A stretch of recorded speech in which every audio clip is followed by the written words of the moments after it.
આધ્યાત્મિકતા અને આધુનિકતાના સમન્વય રૂપ આઈવીએફ કેન્દ્રનું પૂજ્ય ડોક્ટર સ્વામી દ્વારા ઉદ્ઘાટન કરવામાં આવ્યું. છેલ્લા 25 વર્ષથી લોકોના આરોગ્યની સુખાકારી માટે કાર્યરત શાસ્ત્રીજી મહારાજ હોસ્પિટલ દ્વારા એક નવીન સોપાન આઈવીએફ કેન્દ્રની શરૂઆત કરવામાં આવી છે. સંસ્થાના સદગુરુ સંત કે જેઓએ આજથી 70 વર્ષ પહેલા તત્કાલીન બોમ્બે યુનિવર્સિટીમાંથી એમબીબીએસની ઉચ્ચ પદવી પ્રાપ્ત કરી અને પછી ત્યાગશ્રમ સ્વીકાર્યો. તેઓના હસ્તે વંદત્વના અભિશાપથી પીડિત યુગલો માટે આશીર્વાદરૂપ એવા આઈવીએફ કેન્દ્ર કે જ્યાં આધુનિકતા સાથે આધ્યાત્મિકતાના સમન્વયરૂપ સુવિધા પ્રદાન કરવામાં આવશે. ઉદ્ઘાટન બાદ પૂજ્ય ડોક્ટર સ્વામીએ અત્રે સારવાર કરાવનાર તમામ યુગલોને ત્યાં સંસ્કારી સંતાન જન્મધારણ કરે તેવી અભિલાષા વ્યક્ત કરી હતી. 2001માં પ્રમુખ સ્વામી મહારાજે આ હોસ્પિટલનું ઉદ્ઘાટન કર્યું. આજે 25 વર્ષ થઈ ગયા અને 25 વર્ષની અંદર આપણે મેડિકલ ફિલ્ડમાં અને હેલ્થકેરમાં ઘણી બધી પ્રગતિ કરી.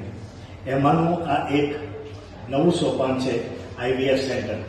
આઈવીએફ સેન્ટરની જરૂરિયાત ઘણા બધા વખતથી હતી અને બહુ જ લોકોને એમાં રસ પણ હતો, એમની જરૂરિયાત પણ હતી. આપણે જણાવતા મને બહુ જ આનંદ થાય છે કે આપણી સાથે જે ડૉક્ટર જોડે છે એ ડૉક્ટર આપણી સાથે ડભોઈ હોસ્પિટલમાં વર્ષો પહેલાં જોડાયા હતા અને ત્યાર પછીથી આજે કેટલાય વર્ષ પછી પાછા એ આપણી સાથે જોડાય છે અને આઈવીએફ સેન્ટરનું મુખ્ય જવાબદારી એ લેવાના છે. આપણે ત્યાં 2 ગાયનેકોલોજીસ્ટ છે અને આ બંને ગાયનેકોલોજીસ્ટ આને માટે સક્ષમ છે અને બંને જણા ખૂબ સારી રીતે આ વિશે જાણે છે અને એ લોકો પણ આની અંદર સહકાર આપવાના છે. આપણે માટે બહુ જ ગૌરવની વાત છે કે આજે આપણા સંસ્થાના મૂળભૂત 1961માં જેમણે દીક્ષા લીધેલી એવા પૂજ્ય ડોક્ટર સ્વામીએ આજે અહીંયા હતા. એમણે આનું ઉદ્ઘાટન કર્યું છે અને આપણને આજે એવા આશીર્વાદ આપ્યા છે કે અહીંયા જે લોકોની ટ્રીટમેન્ટ થશે અને જે બાળકો જન્મશે એ બધા સંસ્કારી થશે. આવો મોટો સંસ્કારયુક્ત સમાજ ઊભો કરવા માટે બીએપીએસનો જે મૂળભૂત સિદ્ધાંત છે એ સિદ્ધાંતને આધારે આપણે આ પ્રવૃત્તિ કરીએ છીએ અને આને માટે આપણે ડૉક્ટરોનો ખાસ આભાર માનીએ છીએ. ડૉક્ટર નવીન પંચાલ, ડૉક્ટર કિરણબેન મહેશ્વરી અને ડૉક્ટર જાનકીબેન દેસાઈ, આ ત્રણેય ડૉક્ટરો આને માટે આપણને સેવા આપવાના છે. આ ઉપરાંત આજે એક પરિષદ હોલની પણ આપણે ઉદ્ઘાટન કર્યું છે. આ પરિષદ હોલમાં ટ્રેનિંગથી માંડીને આધ્યાત્મિક જેટલી સભાઓ થશે એ બધી જ સભાઓ અહીંયા થશે. કારણ કે બીએપીએસનો મૂળભૂત હેતુ સ્પષ્ટ છે કે આધ્યાત્મિકતા સાથે આપણે બધી જ પ્રવૃત્તિઓ કરવી અને મુખ્ય અને મોડર્ન જે કંઈ કરતા હોઈએ એ આજના જમાનાનું જ કરવાનું છે, પણ આધ્યાત્મિકતાને સાથે રાખીને કરવાનું છે. એવો એક હોલ પણ આજે આપણે ઇનોગ્રેટ કર્યો.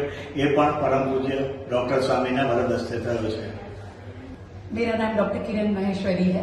मैं बीएपीएस हॉस्पिटल में पिछले 12-13 साल से कार्यरत हूँ. आज हमारे लिए बहुत गौरव की बात है कि हम आईवीएफ सेंटर हमारे यहाँ शुरू करने जा रहे हैं.